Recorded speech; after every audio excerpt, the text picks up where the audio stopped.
आज़ाद कश्मीर कानून साज असम्बली में 8 मखसूस नशस्तों पर वोटिंग 24 अगस्त को होगी। 20 अगस्त को कागजात नामजदगी जमा होंगे।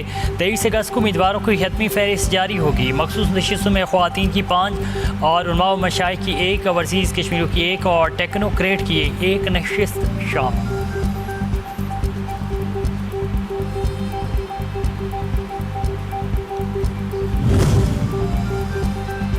रावलपिंडी और इस्लामाबाद में मूसलाधार बारिश, नशेबी इलाके ज़िर-आब। नाला लई में कटारियाँ के मुकाम पर पानी की सतह 17 फीट तक पहुँची। गवाल मंडी पुल के मुकाम पर पानी का बहाव 15 फीट तक जा पहुँचा।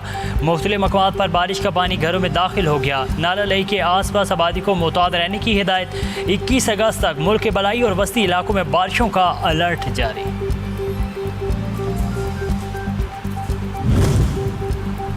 ऑयल टैंकर्स पर हालिया हमले, अबनाए हुर्मत से तिजारती जहाज़ों की आमदोरफ्त में शदीद कमी। हफ्ते एक रोज़ सिर्फ 5 जहाज़ अबनाए हुर्मत से गुजरे। इतवार को कोई जहाज़ रिकॉर्ड नहीं हुआ। गुज़श्ता हफ्ते के अख्तिताम पर 31 जहाज़ इस अहम आबी गुजरगाह से गुजरे थे। एक छोटा टैंकर ईरानी फ्यूल ऑयल लेकर ईरान से बाहर निकला। गुजरने वाले जहाज़ों की एक खाली वेरी लार्ज क्रूड कैरियर भी शामिल था।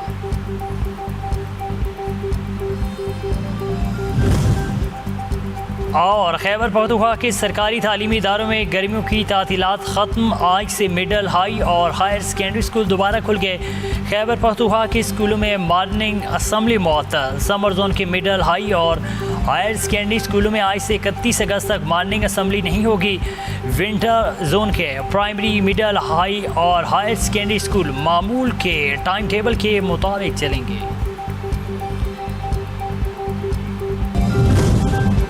जो भी अमरीकी फौजी एहलकार को कत्ल करेगा या पकड़ कर हवाले करेगा उसे $30,000 का इनाम दिया जाएगा।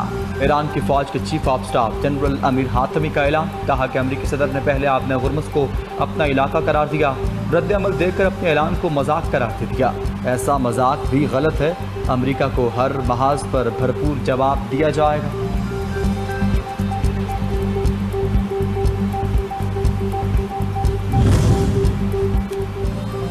इसराइल ने पूरे मशरिक़ वस्ता में बदअमनी फैला रखी है। साम्राज्यी ताकतों की पुष्पनाही से इसराइली तख़रीबकारी जारी है। ईरानी सदर मसूद पज़ेश्कियान का बयान। कहा, ईरानी हुकूमत को supreme leader Syed Mushtaba Khamenei की भरपूर रहनुमाई हासिल है। बच्चों की इल्मी पेशरफ्त और उनका मुस्तक़बिल संवारने पर सरमायाकारी ज़रूरी है।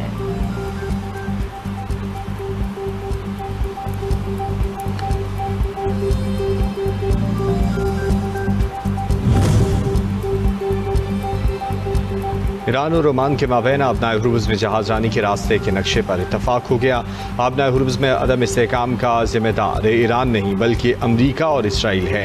तर्जुमान ईरानी वज़ारत ख़ारजा इस्माइल बक़ाई कहते हैं 28 फरवरी तक आबनाए हुर्मुज़ में कोई मसला नहीं था, तहम अमरीका और इसराइल ने हुर्मुज़ और मुल्हिका इलाकों को ईरान के खिलाफ इस्तेमाल किया।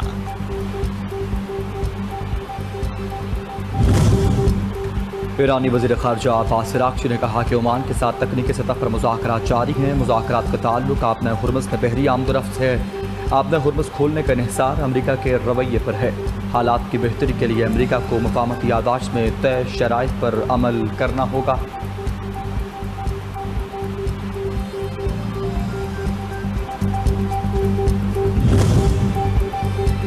ईरानी पार्लियामेंट के स्पीकर बाकर कालिबाफ ने अमेरिका के साथ मुज़ाकरात को जारहाना सफारतकारी करार दे दिया। ईरानी चीफ मुज़ाकरातकार का कहना है, ट्रंप का इसरार था कि ईरान मिसाइल और न्यूक्लियर प्रोग्राम मुज़ाहमत हुर्मुज़ बालाए ताक रखे।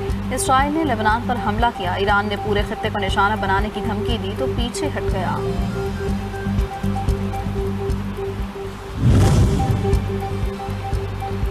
आबनाए हुर्मुज़ की बंदिश किसी के मुफाद में नहीं, दोबारा खोलना तरजीह है। तुर्क सदर रजब तय्यिप एर्दोग़ान की खित्ते में लड़ाई रोकने के लिए सालसी कोशिशों में अहम किरदार अदा करने पर कतर की तारीफ। मज़ीद कहा कि सऊदीया दिफाई मुआहदे में मुस्तक़बिल में मज़ीद ममालिक भी शामिल हो सकते हैं।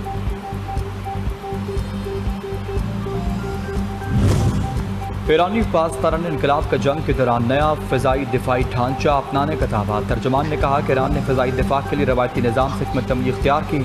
जंगी तजुर्बात, पुरानी लड़ाइयों के इसबाक ने नए दिफाई ढांचे के तश्कील में किरदार अदा किया। कुछ फ़िज़ाई दिफाई शोबों की पैदावार जंग के बाद मज़ीद बढ़ चुकी।